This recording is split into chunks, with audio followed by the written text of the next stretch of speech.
یوں تو ماں کا پیار کوکھ سے شروع ہو کر لحد میں اترنے کے بعد بھی بندے کے ساتھ ساتھ رہتا ہے۔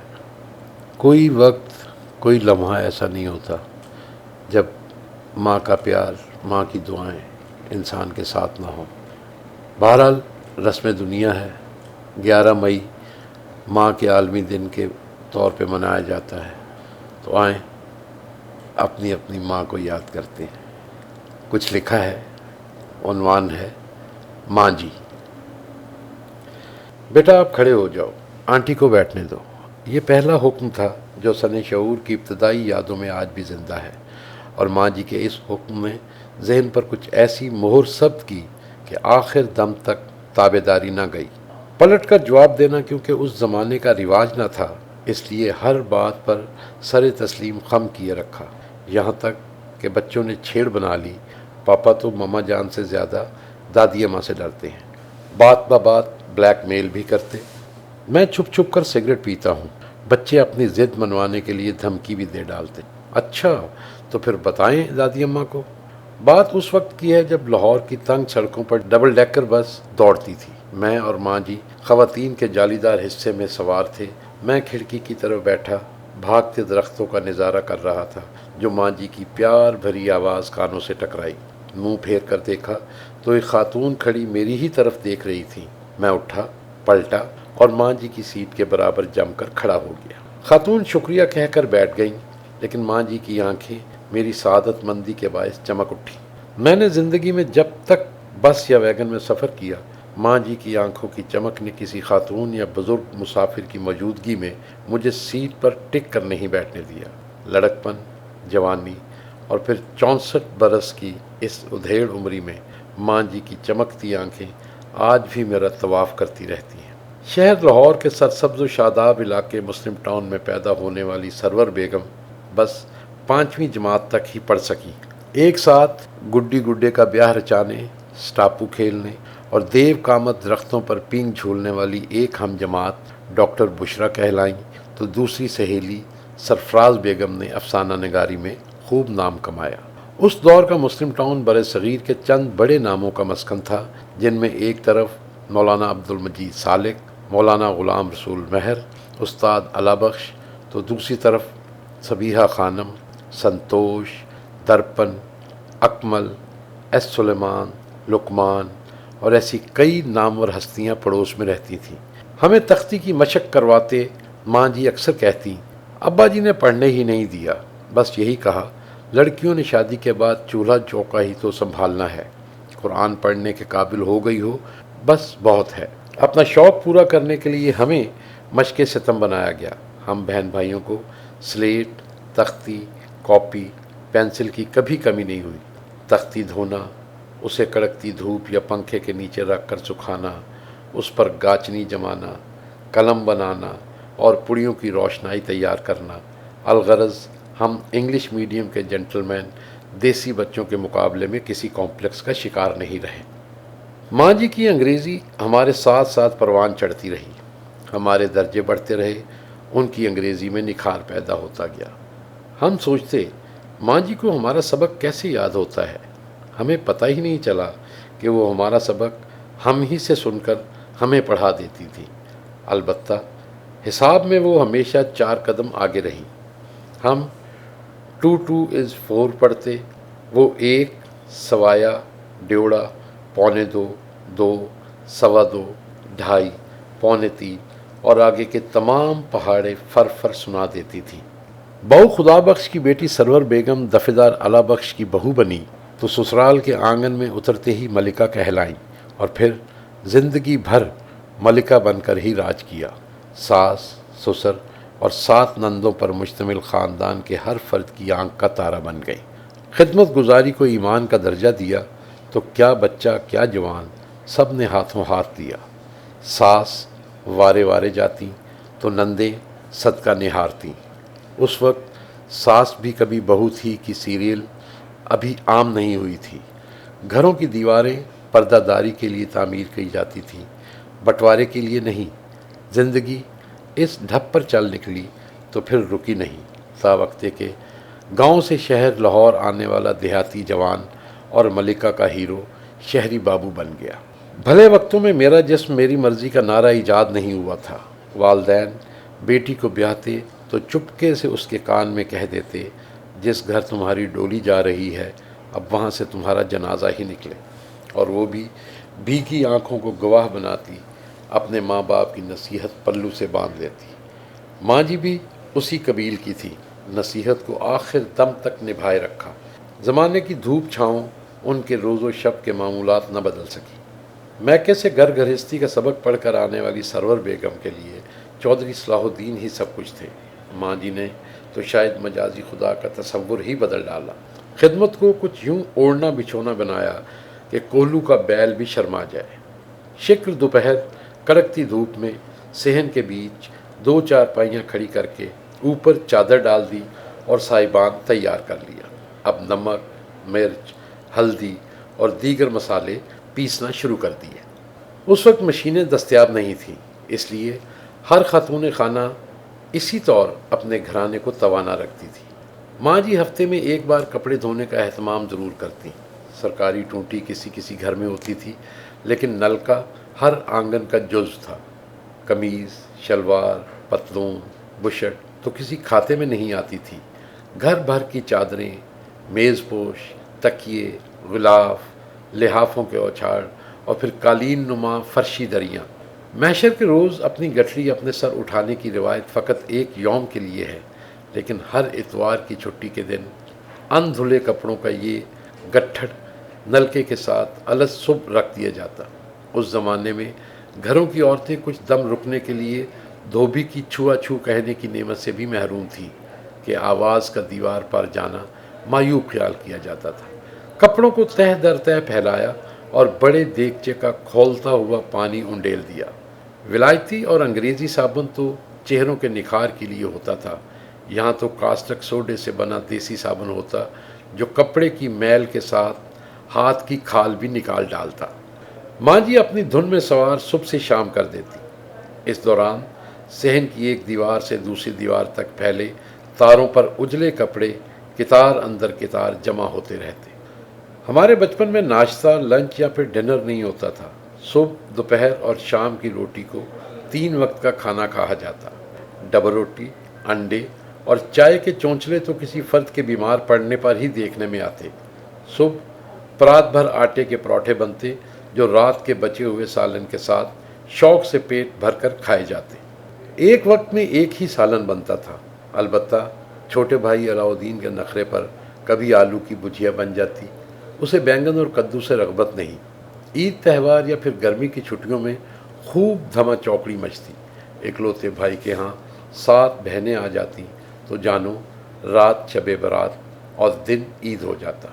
سارے بچے خوب اودھم مچاتے، نندیں ایک جگہ بیٹھی خوش گپیاں کرتی۔ ایک سے زیادہ بہنوں کا یہی فائدہ ہے، جہاں اکٹھی ہوئیں اپنے دکھ بانٹ لیے۔ ماں جی اس سارے ہنگامے سے بے نیاز اپنی مگن میں گم باورچی خانے کی زینت بنی رہتی۔ ان دنوں ایک دسترخوان پر ایک پکوان ہی سجتا تھا، بس میٹھے کا اضافہ ہو جاتا۔ ماں جی کا اپنی نندوں کے ساتھ ایک بھابھی کے بجائے ماں ایسا ہی تعلق تھا۔ 2 بڑی نندوں کے سوا باقی 5 کو پڑھایا، لکھایا اور ان کی شادیاں بھی خود ہی کی، اس لیے ہمارے حصے کا پیار بھی ان کی جھولی میں ڈال دیا۔ یہی وجہ بنی کہ ان کے درمیان نند بھانوج کا رشتہ وجود میں ہی نہیں آیا۔ نندوں کے بعد ان کے بچوں کی تعلیم اور تربیت کا بندوبست بھی اپنے ہی گھر کیا، لیکن کیا مجال کبھی ماتھے پہ شکن بھی آئی ہو۔ رشتوں سے پیار کا اظہار اس روز دیکھا جب کلمہ شہادت کی آواز ابھری، ماں جی کی چارپائی اٹھی تو بھانجوں بھانجیوں کے نوحے ہم بہن بھائیوں کے ماتم پر غالب آ گئے۔ ماں جی کا سبھاؤ عمر بھر کچھ ایسا ہی رہا، گھر اور گھر دیواری کو ہمیشہ مقدم رکھا۔ گھر سے تو جیسے انہیں عشق تھا، اپنے گھر سے باہر ایک رات قیام کرنا بھی ان پر بھاری گزرتا۔ جس گھر کی بنیاد حضرت احمد علی لاہوری رحمۃ اللہ علیہ اور اپنے وقت کے جید علماء کرام نے رکھی ہو، اس کی قدر و منزلت کوئی دل والا ہی جان سکتا ہے۔ گھر کا نقشہ بڑھایا تو کمروں کی چھتوں کی تیاری میں خود اپنے ہاتھ سے اینٹیں تک اٹھاتی رہیں۔ اسی لیے گھر بدلنے کی ہر تدبیر کو سرے سے رد کر دیتی، بس یہی کہتی ان اینٹوں میں برکت ہے۔ اسی برکت کے سبب یہ گھر آج 5 پشتوں سے آباد ہے۔ رہی بات گھر والوں کی، تو ماں جی نے اپنا آپ مار کر ایک ایک ذی نفس کی کچھ اس طرح خدمت کی کہ خود اپنا حال بے حال کر لیا۔ دن اور رات کے 24 گھنٹوں میں ساس، سسر، نندوں اور سسرال کے ہر رشتے کی دلجوئی کرتے اپنے مجازی خدا کی بشری ضرورتوں سے بے نیاز ہو گئیں۔ ہوش آیا تو گاؤں کا بھولا بھالا اور ماں جی کا ہیرو شہری بابو بن چکا تھا۔ چودھری محمد صلاح الدین نارنگ منڈی کے ایک گاؤں میں پیدا ہوئے تھے۔ تقسیم کا غدر مچا تو ہجرت کر جانے والے سکھوں کے ہمسایہ گاؤں سے ایک دوات اور درانتی مال غنیمت کے طور پر لے آئے۔ گاؤں بھر کو مسلمان کرنے والے دیندار دفعہ دار اللہ بخش کو خبر ہوئی تو اکلوتی نرینہ اولاد سے خفا ہو گئے۔ ننھے محمد صلاح الدین کو اس وقت معافی ملی جب والد سے حرام نہ کھانے کا عہد کیا۔ یہی وجہ تھی کہ پٹوار کا امتحان پاس کیا تو اس وقت کے لاہور کے 4 پٹواریوں میں سے ایک ہونے کے باوجود صاف ستھری تنخواہ پر گزارا کیا اور والد کی نظر میں عمر بھر کے لیے سرخرو ہو گئے۔ شہر لاہور کا جادو سر چڑھ کر بولتا ہے، سو بولا۔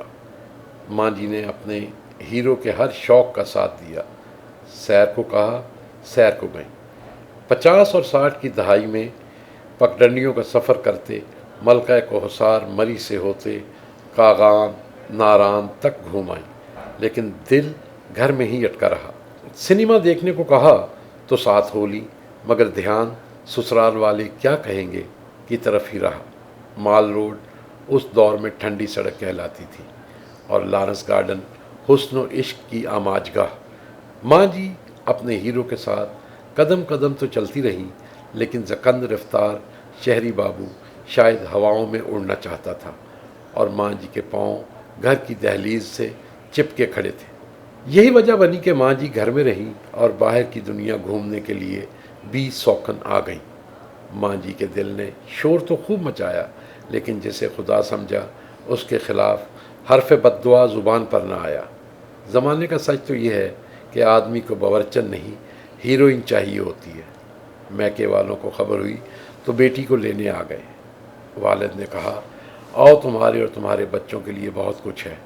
جواب دیا، آپ نے نصیحت کی تھی، اب تو اس گھر سے جنازہ ہی نکلے گا۔ والد ناراض ہو گئے تو ایک ہی سڑک پر 4 گھر چھوڑ کر واقعہ میکہ کوسوں دور ہو گیا۔ ماں جی کسی کام سے نکلتی تو والد کے گھر کے سامنے سے گزرنے کے بجائے لمبا چکر کاٹ کر آگے بڑھتی۔ صبر کا دامن تھام لینے والے اپنی منزل کھوٹی نہیں کرتے۔ ماں جی نے بھی بچوں کی تعلیم کے حصول کو اپنی آئندہ کی زندگی کا مقصد بنا لیا۔ ہم بہن بھائیوں کی تعلیمی ضروریات کے لیے دن رات ایک کر دیا، لیکن ان حالات میں بھی آپ نے سسرال کی خدمت سے ہاتھ نہیں کھینچا۔ اسے خدمت کا صلہ کہیں یا قدرت کا انعام کہ ساس سسر نے آخری وقت تک بیٹی سمجھا تو نندوں نے سگے اور اکلوتے بھائی کے بجائے ہمیشہ ان کی طرفداری کی۔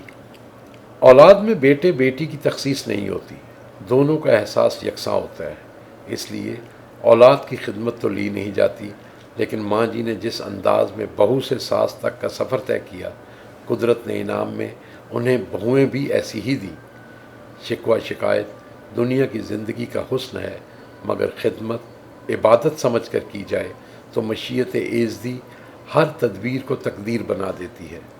یہی وجہ تھی کہ ماں جی کے رخت سفر کی تیاری میں ان کا آخری اور ابدی سوٹ بھی ان کی بہو عارفہ بیگم اور پوتی نہلہ شجاع نے خود تیار کیا۔ شراکت داری کا غم کیا کم تھا کہ ایک اور حادثے نے آ لیا۔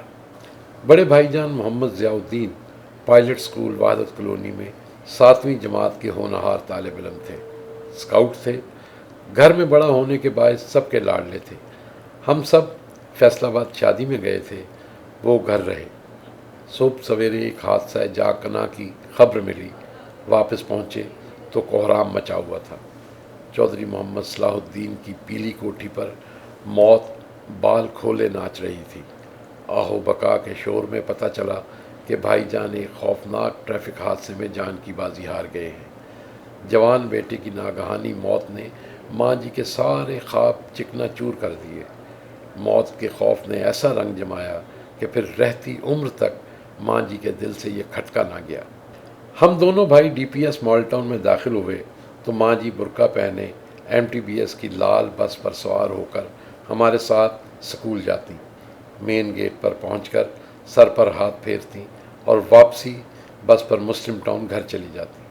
دوپہر چھٹی کی گھنٹی ہونے سے پہلے ماں جی اسی آہنی گیٹ کے کونے سے لگی کھڑی ہوتی۔ یہ سلسلہ ایک دو روز نہیں بلکہ سال ہر سال چلتا رہا۔ ہم 9ویں 10ویں میں پہنچ گئے۔ ہم جماعت ہمارا مذاق اڑاتے، ابھی فیڈر نہیں چھوڑا جو والدہ ساتھ آتی ہیں۔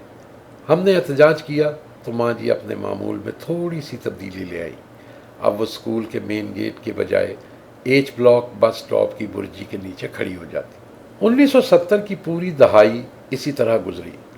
گرمی سردی کے ہر موسم میں ماں جی کے معمول میں رتی برابر فرق نہیں آیا۔ ہماری پڑھائی کا اس حد تک خیال تھا کہ اسکول کی دیوار کے ساتھ جڑے حبیب بینک کی برانچ میں ماہانہ فیس جمع کرانا بھی ماں جی نے اپنے معمول کا حصہ بنا لیا۔ ان کا کہنا تھا لائن میں لگنے سے پڑھائی کا حرج ہوگا۔ ڈی پی ایس اسکول سے ڈی پی ایس کالج میں آ گئے، لیکن ہم دونوں بھائی کبھی اسکول کالج سے لیٹ ہوئے، نہ کبھی ہماری فیس جرمانے کے ساتھ بھری گئی۔ ماضی کو اپنے بچوں کے بچپن سے ملاتا ہوں تو شرمندگی ہوتی ہے، کیونکہ گاڑی کی آسائش ہونے کے باوجود میں اپنے بچوں کو کبھی وقت پر اسکول نہیں پہنچا سکا، اور اخبار کی نوکری میں وقت بے وقت تنخواہ ملنے کے باعث ہمیشہ جرمانے کے ساتھ بچوں کی فیس بھرنا پڑتی۔ ماں جی نے دولت کی ریل پیل بھی دیکھی اور مٹھی بھر سکے بھی گنے۔ عیش و عشرت میں تکبر سے دور رہی تو افلاس کی آزمائش میں وزاداری کا بھرم قائم رکھا۔ اچھے دنوں میں عید بکر عید پر شامیانے لگتے، دیگیں پکتی، خاندان بھر کی محفلیں سجتیں۔ والد بزرگوار کی جڑیں چونکہ دیہات سے جڑی تھیں، لہٰذا ہمارا گھر بہو ٹرین سے لاہور آنے والے ہر مسافر کی منزل تھا۔ گاؤں سے آئے ہر مہمان کے لیے 2 چیزوں کا خاص اہتمام کیا جاتا، حقہ اور میٹھا۔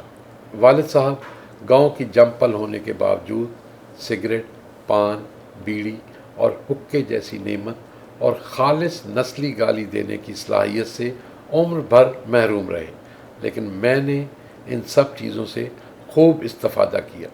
خوبصورت رنگ کے دھاتی تاروں اور موتیوں سے مزین حقہ بیٹھک میں بچھے تخت پوش کا لازمی حصہ تھا، جبکہ صوفہ سیٹ کے سامنے دھری میز پر چاندی کا چمکتا سگریٹ کیس جو بٹن دبانے سے کھلتا تو جلترنگ بج اٹھتا۔ دسترخوان پر حلوے کی بھری پرات ضرور ہوتی۔ اس زمانے میں بازار کے گلاب جامن یا برفی کی ٹکڑیاں خرید کر گھر لانا خاتون خانہ کے سگڑ پن کی توہین سمجھا جاتا تھا۔ ایک مرتبہ گاؤں کے چودھری صاحب آئے، اونچے ترے والی پگڑی، کھلے گھیر کا کرتا اور بڑے جوڑ کا تہبند۔ کیا خوب وجاہت تھی۔ حقے پانی کا بندوبست کیا گیا۔ آؤ بھگت کے لیے باورچی خانے سے بیٹھک تک کے چکر میرے ذمہ تھے۔ باقی سب تو ٹھیک رہا، لیکن جب موصوف نے حلوے کا پورا ڈونگا صاف کر دیا تو ہمارے ہاتھ ایک کھیل آ گیا۔ ہم بہن بھائیوں نے معزز مہمان کی موجودگی میں انکل ڈونگا کے نعرے لگانے شروع کر دیے۔ مہمان نے تو شاید سنا یا نہیں، مگر باورچی خانے میں بیٹھی ماں جی کے کانوں تک آواز پہنچ گئی۔ زندگی میں وہ واحد دن تھا جب ہم سب بہن بھائیوں کی ایک ساتھ دھلائی ہوئی۔ ان کا ماننا تھا کہ کھانے کی بے حرمتی رزق میں کمی لاتی ہے۔ وقت نے پلٹا کھایا تو ماں جی نے پاؤ بھر دودھ، 2 چھٹانک چینی، 2 چھٹانک ڈالڈا گھی خرید کر بھی گزارا کیا۔ ان دنوں گھر میں صرف ایک پروٹھا بنتا تھا جس پر 1 چمچ گھی لگایا جاتا۔ وہ پروٹھا چھوٹی بہن کے حصے میں آتا۔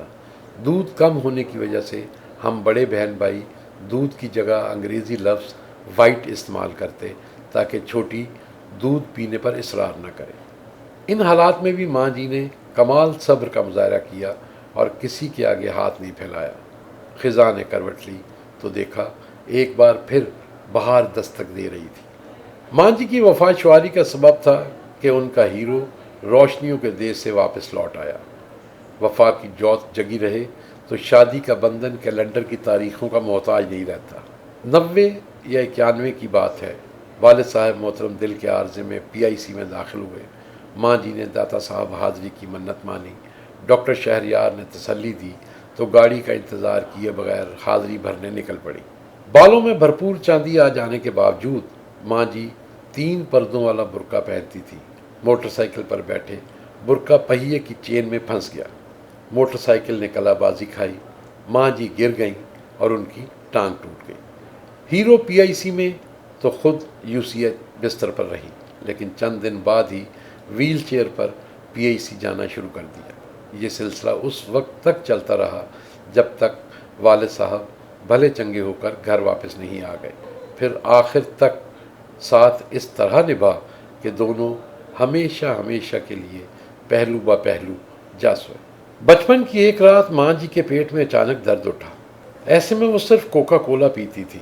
کچھ دیر بعد افاقہ ہوا تو وہ سو گئیں۔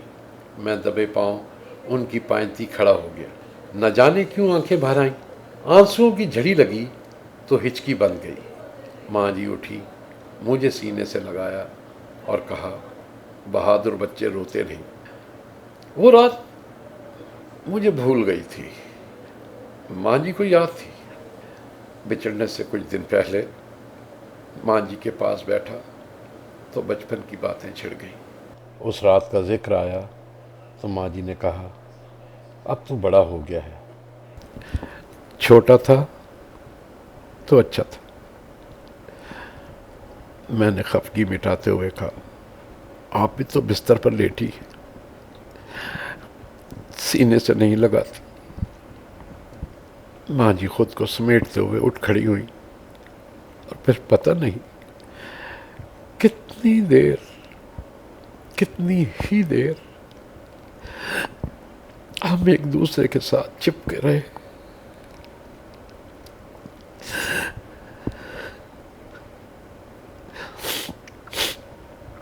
لیکن ماں جی سچ کہتی تھی، میں بڑا ہو گیا ہوں، چھوٹا تھا تو اچھا تھا، کم از کم رو تو لیتا تھا۔ ماں جی کے ترکے سے ان کے سر کی چادر اور ایک جوڑی جوتا اپنے پاس رکھ لیا ہے۔ میرا ایمان ہے کہ ماں جی کا جوتا قدم قدم پر مجھے سیدھی راہ چلائے گا اور ان کی چادر روز محشر پر میرے سر پر سایہ فگن رہے گی۔ انا للہ و انا الیہ راجعون۔ رہے نام اللہ کا۔